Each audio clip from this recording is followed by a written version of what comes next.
0% of you are subscribed. Fix that. What I find very interesting, Vaush, is that virtually everybody in the world, like you said, will acknowledge that there are physical differences between the races. You're making an intuitive argument. What they fit. You're walking into a trap, just so you know. You can finish the sentence, but yeah. It's fine if I don't trap you or not. But it's very interesting that people will agree that, yes, physical differences can be explained by genes. But mental differences, IQ, well, that has nothing to do with genes. That has nothing to do with biology. All right, I warned you. So now we're going to talk about your IQ. Let me see if you can understand this. So let's say we're talking about early man, early humans. I don't know, 100,000, whatever, so many years ago, okay? Our genes changed because of evolution. Evolution acts on us with regard to how effectively we can survive and reproduce in given environments. How well and how significantly do you think the sun affects the genes which affect our skin color? How direct of a relationship do you think there is between spending thousands of years living in Africa and developing a lot of, dark skin versus spending your years in Scandinavia? Like, do you think that might be a very direct relationship? Well, evolution requires the interplaying between genetics and the environment. So, of course, that's going to have a significant impact. Right. And same with eye shapes and nose shapes. These are external physical features. They're usually controlled by a select number of genes. They're very directly responsive to the environment. Can have to do with how hot it is, regulating body temperature, water intake, how much water evaporates through your nose, whether you want dust in your eyes. These things are directly related to your environment.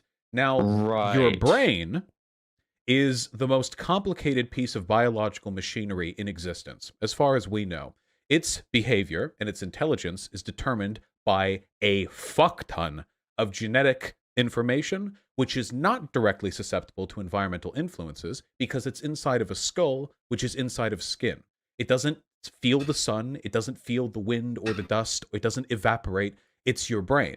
And whether you're in Africa or Scandinavia, all humans were doing the same damn thing, forming close-knit tribal societies, hunting and gathering, developing agriculture, building tools to make their lives easier. The brain is the same, the world round. Skin color, nose shape, this stuff, very easy to change, influence, give it a few thousand years, you'll get some variance. The brain, however, there is no evidence whatsoever that the human brain meaningfully differs in any of its cognitive abilities from any racial group around the world. We all have the same brain. I'll explain to you how it does. There's no such thing as, say, for instance, a black athletic gene. We can't find the gene that is specifically responsible for why blacks run faster. It's a combination of genes that are more predominant. Let me finish, Vaush. I let you talk. Black people have a higher prevalence of certain genes that are going to be conducive to athletic performance. The same thing can be said about IQ. There are certain gene combinations which are conducive to high IQ output. Now, genes are not equally distributed among the different racial groups. This is why when we observe different racial groups isolated from each other, we see tremendous civilization and technological expansion coming from the East, tremendous amounts of so what we're doing is we're doing the intuitive argument again. You sidestepped from Africa. So you sidestepped. Wait, hold on. You sidestepped the question again. Well, you did. I noticed. I went in that whole thing, and you didn't actually have an answer for me.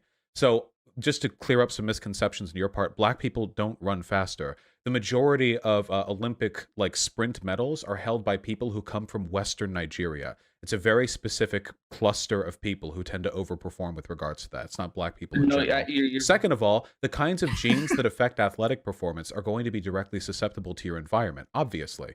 How fast you have to run to chase an animal, for example, 10,000 years ago.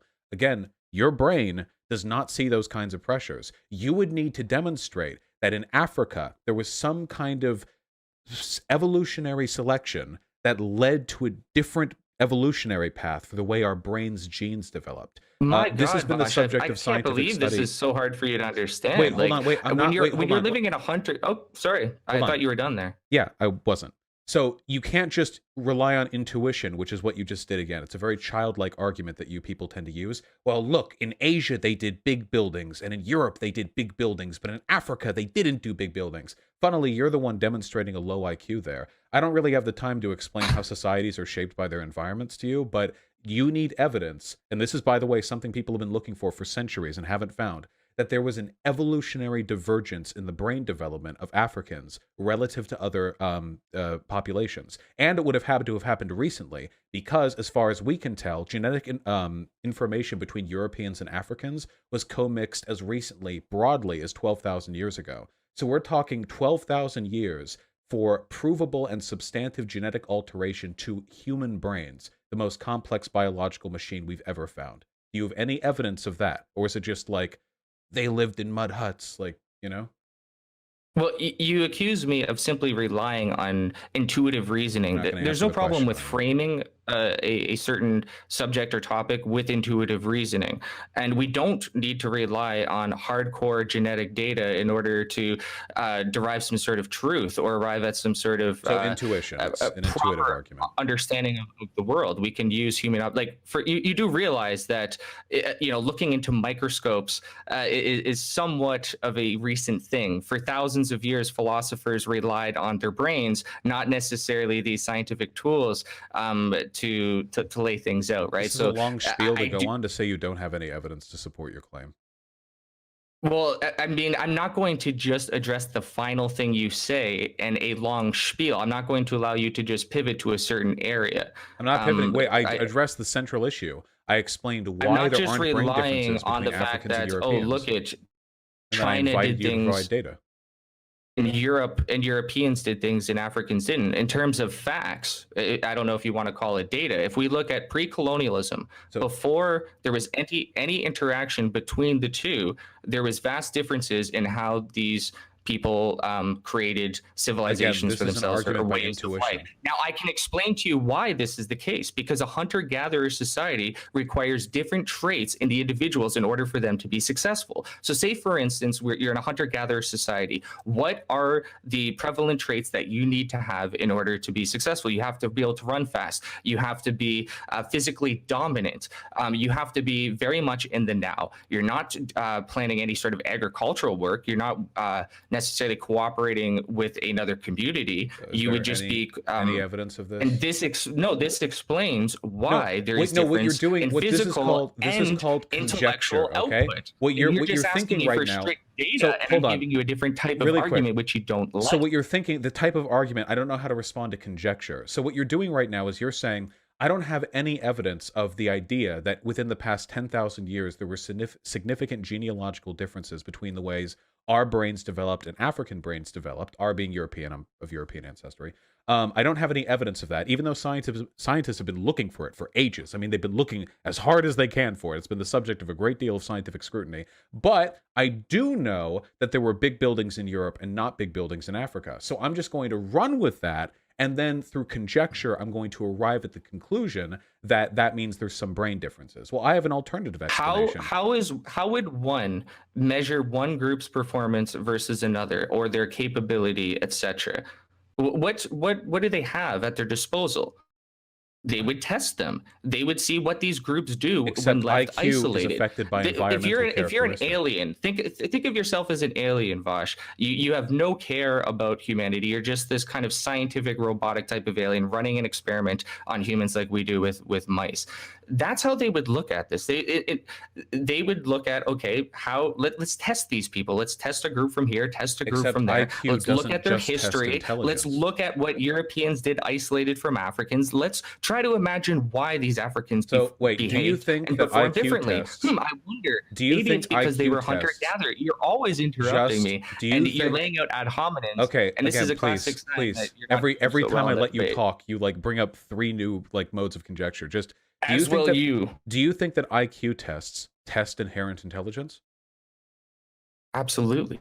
Okay, then you're laughably wrong. No, they don't. If that was the case, why do people perform higher on IQ tests when they're educated? If we're just trying to test base intelligence, then why would it be influenced by environmental factors? Vaush, there's a level of malleability. Okay, so let me give you an example. Wait, then it's not inherent intelligence. It's level of education.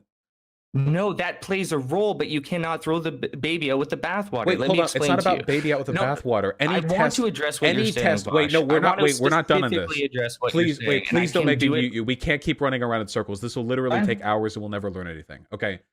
IQ tests not only have IQ scores risen on average in America over the past 100 years, but the racial IQ gap has closed significantly. Now it's down to like 8 points. It was like 15, 20 years ago. It's closing rapidly. IQ is a pretty strong measure of education plus some underlying genetic characteristics, but we don't know how much it does. Just any test is a test of education plus underlying educational characteristics. Every test ever made is influenced by IQ to some extent. But IQ tests... I get every single aspect of this point. You're not illuminating anything new to me here. I get what you're saying. The fact that you said IQ tests reveal an inherent intelligence means you're laughably undereducated on this subject.